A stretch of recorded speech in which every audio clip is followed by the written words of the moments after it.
Corn Pop and Chaos, a night at the Eternal Crypt Tavern. The Eternal Crypt Tavern, nestled deep within Liberty Heights' infamous undead retirement home, was alive. Well, figuratively, with its usual nightly commotion. Skeletal minions banged away at their drums in the corner, creating an offbeat cacophony that matched the unhinged energy of the room.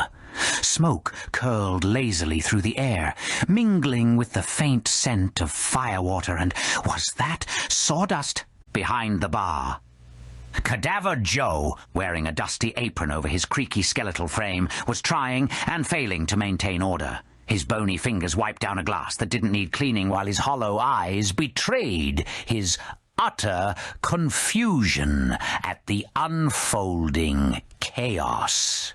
"Listen, Joe!" slurred Scamala Crash, teetering dangerously on a bar stool as she swayed with her cocktail in hand. Her oversized bobblehead seemed barely attached to her drunken frame. "You gotta hold on to your power. Don't let anybody take it from you." Joe blinked slowly, tilting his head. "Lady, I don't even know what you're talking about."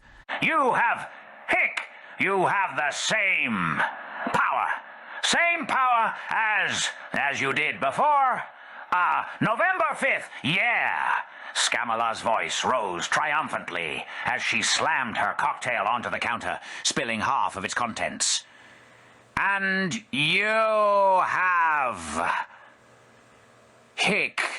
the same ability to inspire, engage, or something."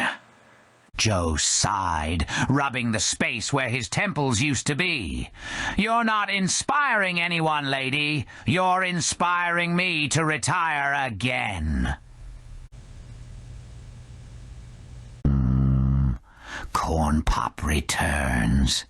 Joe wasn't done yet. His empty eyes lit up suddenly, his bony hand gripping the counter.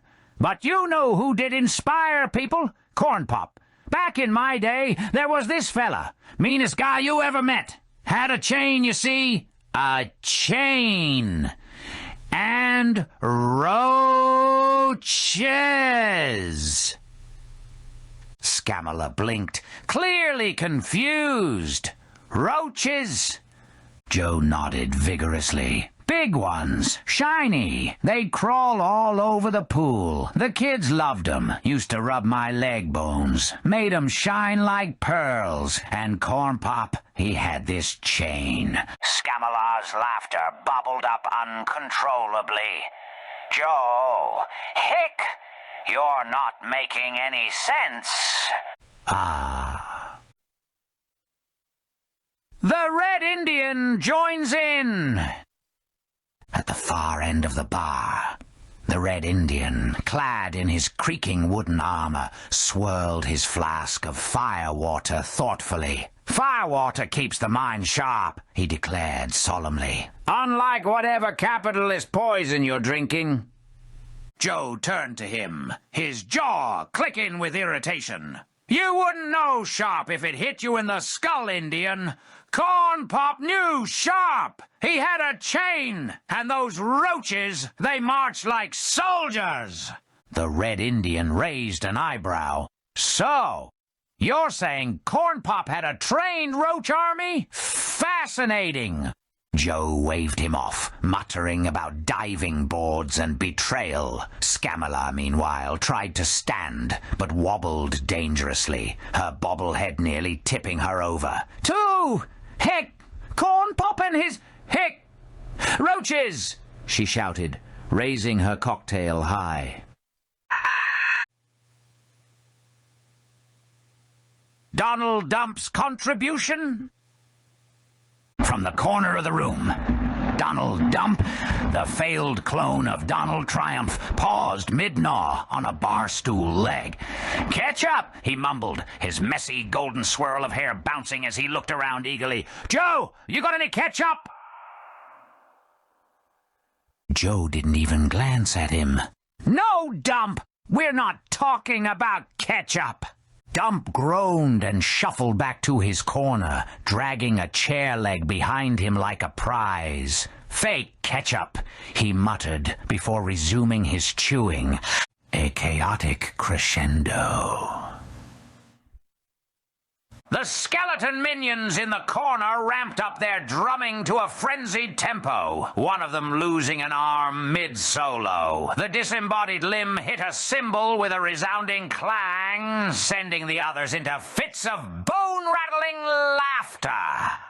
One particularly ambitious skeleton tried to start a conga line, but tripped over Donald Dump's discarded chair leg, collapsing into a pile of rattling bones. Scamala, inspired by the noise, climbed unsteadily onto her stool. "Joe, you're a hero, just like me! Hick, we're both, hick, inspiring!" Joe stared at her for a long moment. "Lady, you're drunk. I'm confused. And Corn Pop had more sense than the both of us put together." The Epilogue of Chaos. As Scamala started slurring another incomprehensible speech about power, Joe turned back to the glass in his hands. "Corn Pop wouldn't stand for this nonsense," he muttered, almost to himself. "He'd use the chain, and the roaches, they knew things, knew the truth." The Red Indian raised his flask in a solemn toast to Corn Pop and his chain. Donald Dump burped loudly, sending a cloud of sawdust into the air. "Still no ketchup," he grumbled.